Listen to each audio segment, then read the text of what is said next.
అమాయకంగా ఉద్యోగాల కోసం ఆరాటపడే వారిని లక్ష్యంగా చేసుకున్నారు కొందరు మోసగాళ్లు.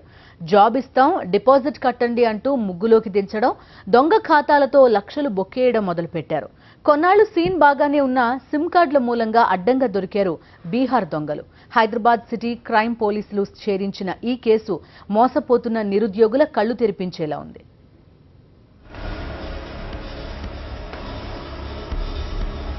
న్యూఢిల్లీలోని సుభాష్ నగర్ కు చెందిన విజయ్ మాన్ బీటెక్ పూర్తి చేశాడు.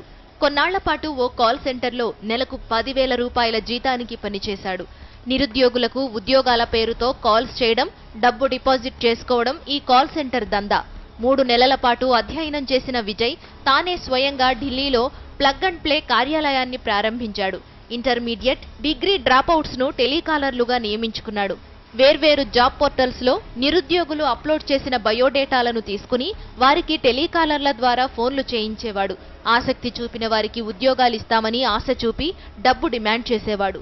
ఈ డబ్బును తన ఖాతాల్లో డిపాజిట్ చేయించుకుంటే తేలిగ్గా చిక్కుతామనే ఉద్దేశంతో బోగస్ ఖాతాలు అందించే వారి కోసం అన్వేషించాడు. ఇదే క్రమంలో బీహార్ వాసి హరీందర్ పరిచయమయ్యాడు. ఇద్దరూ కలిసి నిరుద్యోగులు డిపాజిట్ చేసిన సొమ్మును ఎప్పటికప్పుడు వాడుకున్నారు.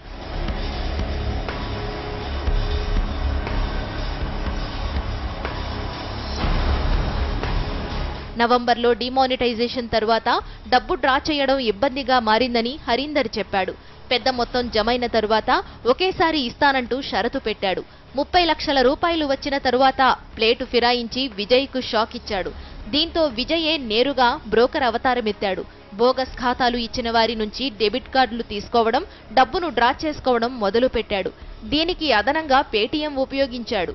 ఇదే విజయ్ను పట్టించింది. ప్రీపెయిడ్ సిమ్ కార్డులు వాడుతుండటంతో వాటి ఆధారంగా సైబర్ క్రైమ్ పోలీసులు విజయ్ను పట్టుకున్నారు.